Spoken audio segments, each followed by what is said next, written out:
వ్యూయర్స్కు మా ఆధ్యాత్మిక ఛానల్ ఆహ్వానం పలుకుతోంది. మీకు నమస్కారం. ప్రస్తుత భాగంలో శ్రీ ఆది శంకరాచార్య విరచిత శివానందలహరి శ్లోక సంపుటిలోని 71 నుండి 75 వరకు గల శ్లోకాల వివరాలను వింటారు. ఆరూఢ భక్తి గుణకుంచిత భావచాపా యుక్తైః శివస్మరణ బాణగణైర్ అమోఘైః నిర్జిత్య కిల్బిషరిపూన్ విజయీ సుధీంద్ర సానందం ఆవహతి సుస్థిర రాజలక్ష్మీ.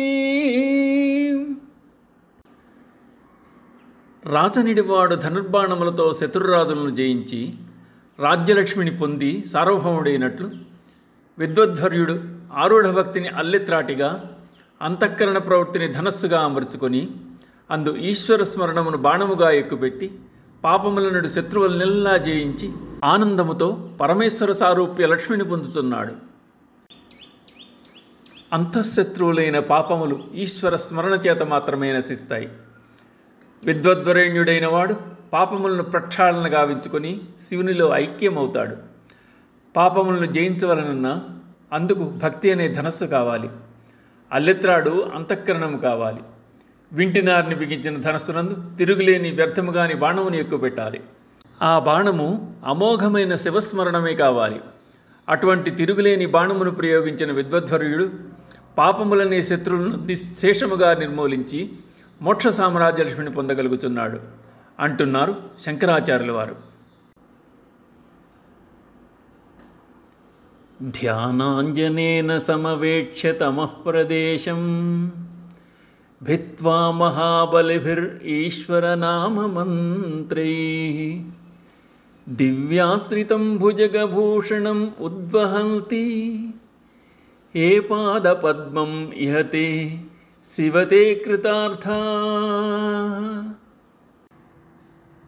నిధులను అన్వేషించువాడు కనులకు అంజనము పోసుకుని నిధులను కనిపెట్టి ఆ నిధిని రక్షించు దేవతలను పూజించి త్రవ్వి నిధిని పొంది ముదమందినట్లు భక్తుడైన వాడు ధ్యానమును అంజనముతో మీ పాదపద్మములనడి నిధిని కనుగొని మీ నామమంత్రములనడి పూజాద్రవ్యములతో కొలిచి ఆవరించిన అజ్ఞానమును తొలగించుకొని దేవతలు ఆశ్రయించినట్టుది సర్పాలంకృతమైనది అగు మీ పాదపద్మములను చేరుకొని జన్మ సాఫల్యమైన పరమానందమును పొందుతున్నాడు.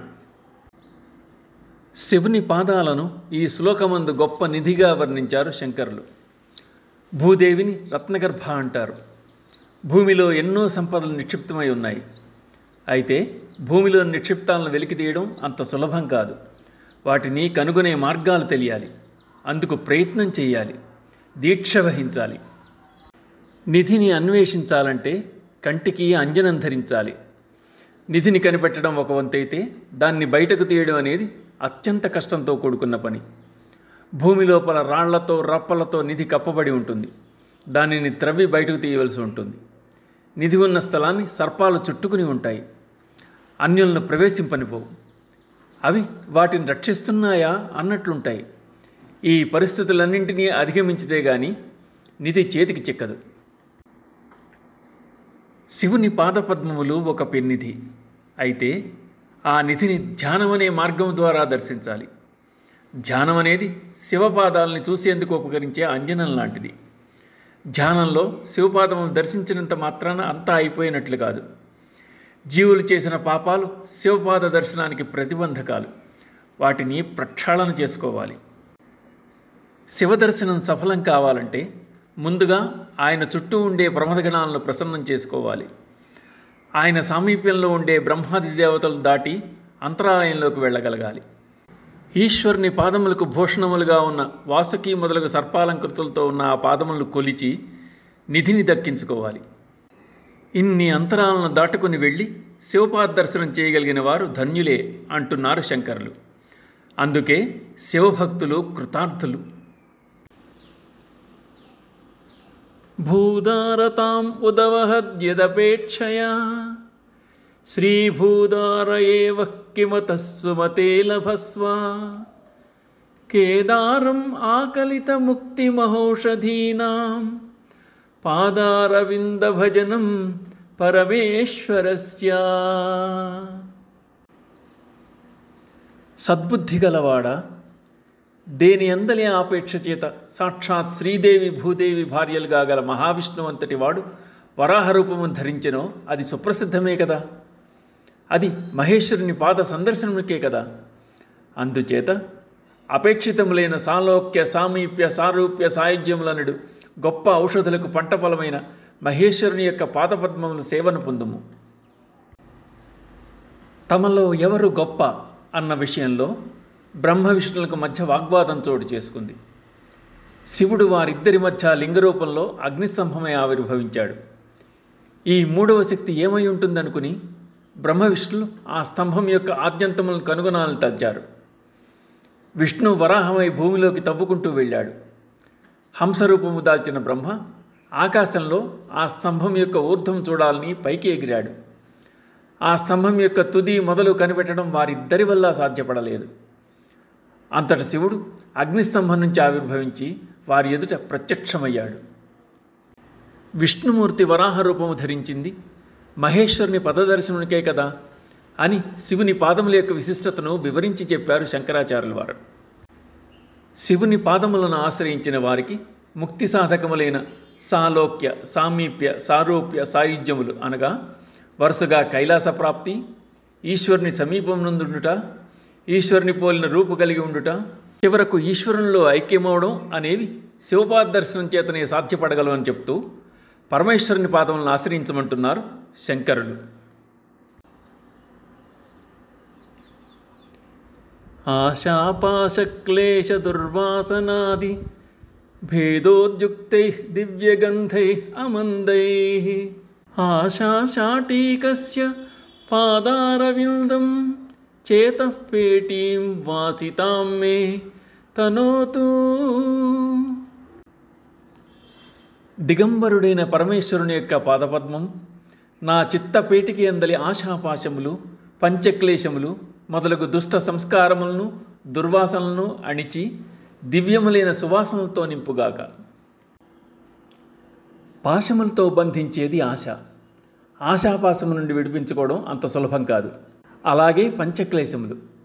పతంజలి యోగ సూత్రముల్లో పంచక్లేశముల గురించి వివరించబడింది. అవిద్యయాస్మిత రాగద్వేష అభినివేశ క్లేశ అన్నారు. అవిద్య, అస్మితము, రాగము, ద్వేషము, అభినివేశము అనేవి పంచక్లేశములు. ఈ 5 సంసారమందరి దుఃఖములకు మూలకారకములు. క్లేశం అంటేనే దుఃఖం, బాధ. ఈ 5 గురించి తెలుసుకోవడం మొదటి ప్రయత్నం అయితే, తెలుసుకున్న వాటిని అధిగమించడం అనేది దాని కార్యరూపం. అవిద్య అనేది మిగతా 4 మూల కారణం. అవిద్య అనగా సత్యాన్ని తెలుసుకోలేకపోవడమే. అస్మితం అంటే నేను నాది అన్న అహమును పెంచుకోవడం. రాగమనగా ప్రాపంచిక విషయాలందు ఆసక్తి, సుఖాలను కలిగించే వాటి అందు అనురక్తి కలిగి ఉండడం, వాటి కొరకై ప్రాకులాడడం. ఇష్టం లేని వారి మీద కలిగి ఉండే భావమే ద్వేషం. రాగం అనేది ఆసక్తి అయితే ద్వేషం విరోధం. ఈ 2 నాణ్యమనుకున్న ఇరువైపులు. అభినివేశం అనగా మరణ భయం, దేహం మీది మోహంతో దాన్నే పట్టుకుని విరేలాడడం. ఈ పంచక్లేశములను అణిచి ఉంచడంలో విఫలమైన దుర్యోధనుడు కౌరవవంశ పతనానికి కారణమయ్యాడు. చిత్తం ఆశాపాశములందు పంచక్లేశములతోనూ బంధింపబడి ఉంది. వీటిని సమూలంగా తుడిచిపెడితే గాని జీవునకు ముక్తి లభించదు. హృదయం అనే పేటికలో పరమేశ్వరుని యొక్క పాదారవిందములను ఎడబాయకుండా ఉంచగలిగినట్లయితే ఆ పరిమళాలు దుష్ట సంస్కారములనే దుర్వాసనలను దూరం చేసి ప్రక్షాళన చేస్తాయి అంటున్నారు శంకరులు. కళ్యాణినం సరసచిత్రగతిం సవేగం సర్వేంగితజ్ఞం అనఘం ధ్రువలక్షణాఢ్యం చేతస్తురంగం అధిరుహ్య చరస్మరారే నేతః సమస్త జగతాం వృషభాధిరూఢా. వృషభమును అధిరోహించినవాడా, సమస్త లోకములకు నాయకుడా, కామవైరి, శుభలక్షణములు గలది, సరసములు చిత్రములు అయిన కందిత, ధౌరితక, రేచిత, వల్గిత, ప్లుతములనడు నడకలు కలది, వేగముతో కూడినది, అందరి ఇంగితములు ఎరిగినది, నిర్దిష్టమైనది, సుళ్ళు మొదలైన స్థిరములైన చిహ్నములు కలది అగు నా చిత్తమనుడి గుర్రమును ఎక్కి సంచరింపుము. పరమేశ్వర, నీవు వృషభాన్ని వాహనంగా చేసుకున్నావు, కానీ ఏం లాభం? అది వేగంగా సంచరించలేదు, నిర్ణీత సమయానికి గమ్యం చేరుకోలేదు. నీవు సమస్త లోకాలు తిరుగుతుంటావు. నీ వాహనమైన వృషభం త్వరగా అలసట చెందే స్వభావం గలది కూడా. అది నీకు అనువైన వాహనం కాజాలదు. అంతకన్నా గుర్రం నయం కదా. విశ్వానికే అధినాయకుడు అయిన నీకు ఇవ్వడానికి నా దగ్గర ఏమీ లేకపోయినా నా మనస్సునటి గుర్రం ఉంది. నా మనోగుర్రమును తీసుకో, అధిరోహించు, చక్కగా స్వారీ చెయ్యి. అది పంచకళ్యాణి, యజమానికి శుభములు కలిగించే లక్షణములు కలిగి ఉంది. యజమానిపై అనురాగము గలది. దీని నడకలు చిత్ర విచిత్రములు, మిక్కిలి వేగము గలది, ఇంగితము నెరింగి ప్రవర్తించున్నది, దోషరహితమైనది, స్థిర లక్షణములు గలది. గుర్రానికి ఉండే 5 శుభలక్షణాలు అవి శబ్దాన్ని గ్రహించడం, దూరం నుండి లక్ష్యాన్ని చూడగలగడం, స్పర్శ జ్ఞానం, వాసన పట్టడం, రుచికరమైన ఆహారాన్ని ఇష్టపడడం. ఇవి కాక యజమాని మనస్సెరిగి నడుచుకోవడం, క్లిష్ట సమయాల్లో వాహకుని యొక్క రక్షణ బాధ్యత వహించడం, నేర్పిన మెళుకువలను త్వరితంగా ఆకళింపు చేసుకునే స్వభావం, మనుషుల కన్నా వేగంగా స్పందించగల నేర్పు, జ్ఞాపక శక్తి కలిగి ఉండడం, నాయకత్వ లక్షణాలు ప్రదర్శించడం మొదలైనవి పంచకళ్యాణి గుర్రానికి ఉండే లక్షణాలు. దాని కాలి గిట్టల సవ్వడి వింటే శత్రువుల గుండెలు గగుర్పాటు చెందుతాయి. నా మనస్సునందు కూడా ఇటువంటి నడవడి, శిక్షణతో కూడిన మంగళకర లక్షణాలు నీవు ప్రసాదించిన జ్ఞానేంద్రియముల వల్ల పుష్కలంగా ఉన్నాయి. నా మనస్సు నీ చిత్తమెరిగి మసలుకుంటుంది. దానికి నీవంటే ఎంతో భక్తి, గౌరవం. గుర్రం కన్నా గాలి కన్నా కూడా వేగంగా పరుగులు తీస్తుంది. నీవు సంకల్పించడమే ఆలస్యం, మరుక్షణం అక్కడ ఉంటుంది. నా మనస్సు నిడి ఆశయం పాపరహితమైన శుభలక్షణాలను కలిగి ఉంది. నీ పరమైన భక్తి యందు స్థైర్యము, విశ్వాసము, పట్టుదల కలిగి ఉంది. అందుచేత శుభలక్షణములు కలిగి ఉన్న నా మనస్సు నిడి గుర్రాన్ని అధిరోహించు, నీ ఇచ్చమొచ్చినట్లు విహరించు అంటున్నారు శంకరులు. ఓం